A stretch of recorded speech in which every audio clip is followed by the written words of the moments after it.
হামিদাও ওয়া মুসাল্লিয়ান আম্মা বা'দ। সম্মানিত দর্শক শ্রোতা, আজ আমি আপনাদের সম্পর্কে অত্যন্ত গুরুত্বপূর্ণ পারিবারিক এক বিষয় নিয়ে আলোচনা করার জন্য চলে এসেছি। তাই আপনাদের দৃষ্টি আকর্ষণ করছি, আলোচনাটি মনোযোগ সহকারে শ্রবণ করুন।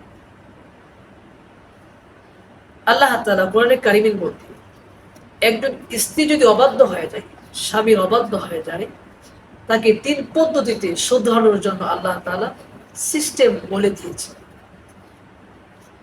একটা বেশি লক্ষণীয়, ইসলাম এমন একটি ধর্ম যে ধর্মের মধ্যে একটা মানুষের A to Z বিষয় নিয়ে আলোচনা করা হয়েছে।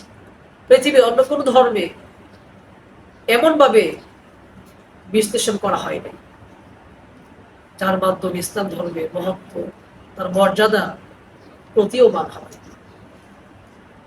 তাহলে আসুন আমরা চলে যাই স্ত্রীকে সংশোধনের জন্য, তাকে শোধরানোর জন্য কোরআনে কারিমের মধ্যে আল্লাহ যে 3টি পদ্ধতি দিয়েছে সেই বিষয়টির দিকে। আল্লাহ তাআলা কোরআনে কারিমের সূরাতুন নিসা 36 নং আয়াতে আল্লাহ তাআলা ধারাবাহিক 3টি পদ্ধতি উল্লেখ করেছে। রব্বুল কারীম বলেন, ওয়াল্লাতী তাখাফুনা নুশুযাহুম ফা'iযুহুম। আল্লাহ বলেন, যদি তোমরা আশঙ্কা করো তোমার স্ত্রী অবাধ্য হয়ে যাচ্ছে, তাহলে প্রথমত ফা'iযুহুম, তোমরা তাদেরকে নসিহত করো, সৎ উপদেশ দাও, সৌহার্দ্যপূর্ণ আচরণ করো, ভালোবাসাপূর্ণ দরদপূর্ণ কথার মাধ্যমে তাদেরকে বোঝানোর চেষ্টা করো, অথবা তার আপনজনের মাধ্যমে বোঝানোর চেষ্টা করো। যদি প্রথম পদ্ধতিতে সে পরিবর্তন না হয়, তার মধ্যে পরিবর্তন না ঘটে, তাহলে আল্লাহ তাআলা দ্বিতীয় পর্যায়ে বিধান দিয়েছেন, ওয়াহজুরুহুন্না ফিল মাদাজি', তার বিছানা পৃথক করে না, তোমার বিছানা আর তার বিছানা আলাদা করে নাও, যাতে করে তার টনক নড়ে, সে বুঝতে পারে আমি তো অনেক অপরাধী, স্বামীর বিছানা আমার থেকে পৃথক হয়ে গিয়েছে।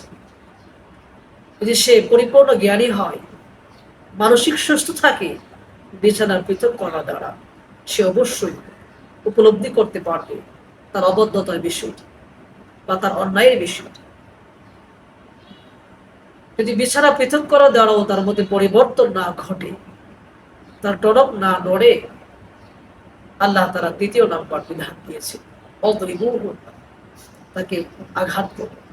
এই আঘাতের সীমা কতটুকু আল্লাহর পয়গম্বর অন্য হাদিসে জানিয়ে দিয়েছেন, ওয়াদরিবুহুন্না দরবান গায়রা মুবাররিহিন, তাকে আঘাত করবে এতটুকু যে আঘাতের মাধ্যমে তার শরীরে মারধরের প্রতিক্রিয়া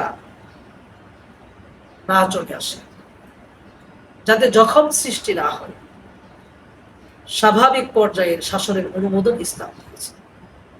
এই 3টি পদ্ধতিতে আল্লাহ তাআলা যে বিধান আমাদেরকে দিয়েছে, স্ত্রীকে শাসন করে সুন্দর জীবন, সুখের জীবন গড়ার তৌফিক দান করুন।